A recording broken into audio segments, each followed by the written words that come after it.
Okay, so before Wall Street became the symbol of global finance, it was a battlefield for colonial empires.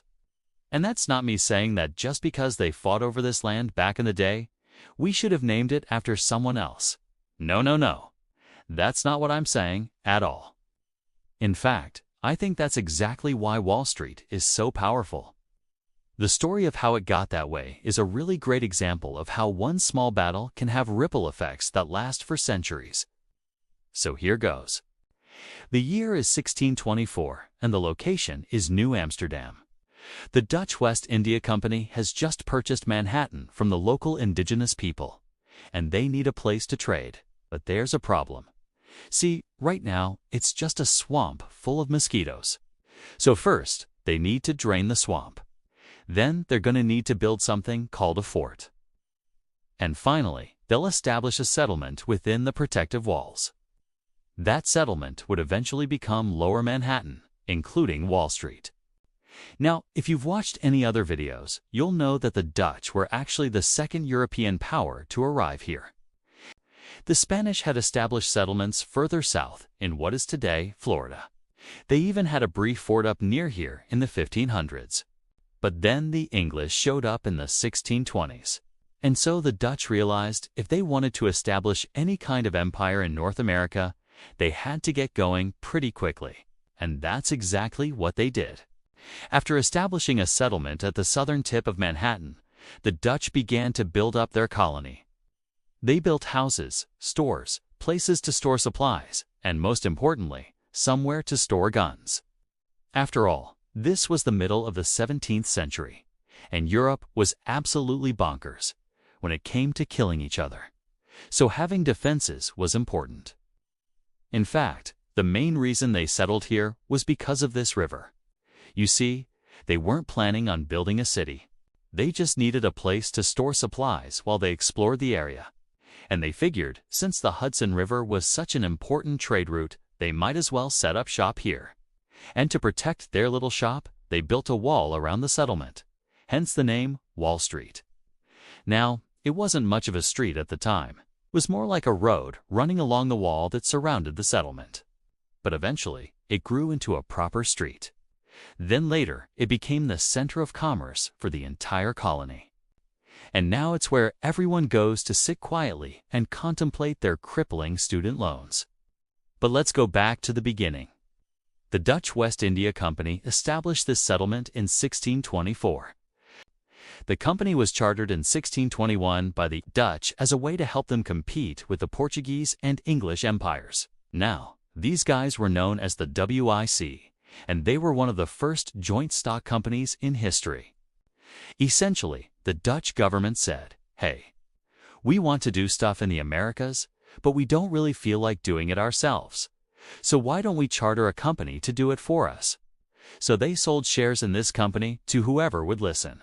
That way, they could make money off of the sales, but also use that money to fund the ventures of the new company. It was a brilliant move.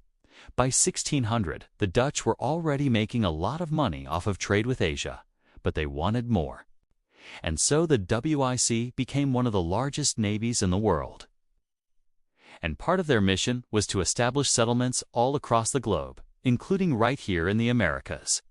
But here's the thing, when they arrived, the English were already here, as the Mayflower had landed in Plymouth in 1620. So technically, the Dutch were the second Europeans to establish a settlement here. But anyway, when the English realized that the Dutch were taking their precious land, they sent out a fleet to chase them away. They didn't really stand a chance. The English fleet consisted of 2 ships, while the Dutch had 23. And though the English would grow to have one of the largest navies in the world, at this point, they were still playing catch-up. And so, in 1626, the English left New Amsterdam alone and allowed the Dutch to keep what they had taken. And so for the next 50 years or so, the colony remained under Dutch control. During this time, they grew the settlement, built more houses, and made it a respectable place to live. In fact, they even built another wall around the settlement in 1648. This one was taller and longer, and it stretched all the way from the East River to the Hudson River. Originally, The first wall they built was only meant to be temporary, until they could figure out if this place was even worth keeping. And it turns out it was, which is why they upgraded the whole place. But again, this was a colony during the middle of the 17th century. So you can imagine it was mostly used for, storing guns. But as time went on, the Dutch began to focus on trade rather than defense. In fact, by 1664, the colony was producing some of its own food instead of relying on shipments from Europe. Things were looking up for the Dutch, but then King Charles II of England decided he wanted New Amsterdam. You see, just a few years prior, the English and Dutch were fighting a larger war in Europe. And so the king said, you know what, let's take some land from the Dutch. But this time, the English actually had a pretty good argument. When the English arrived in 1664, they told the Dutch governor that King Charles had granted them these lands. And so the governor basically had three options. He could fight and lose his head, leave and keep his head, or play dumb and hope the English would just leave him alone. Well, he chose option 2. And so in 1664, the English seized New Amsterdam without firing a single shot.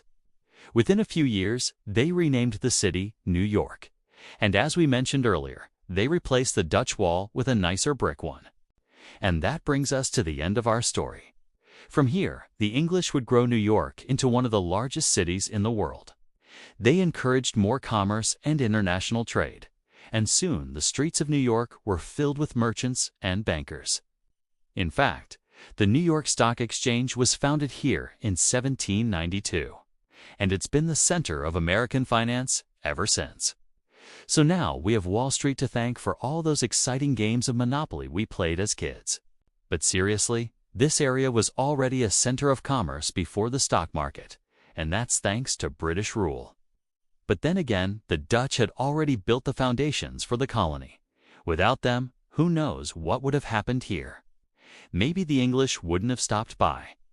Or maybe they would have picked a different spot to build their settlement. Either way, it's safe to say that both the Dutch and British had lasting impacts on this region, and we're still feeling those effects today. The Dutch language lives on in names throughout the city, and many of the banks on Wall Street trace their roots back to the British Empire. In fact, the very first bank in the U.S. was founded right here in New York in 1664. But let's not kid ourselves. Just because the British took over doesn't mean everything went to the dogs. Sure, the colony grew significantly under British rule, but that's what happens when you pillage another country.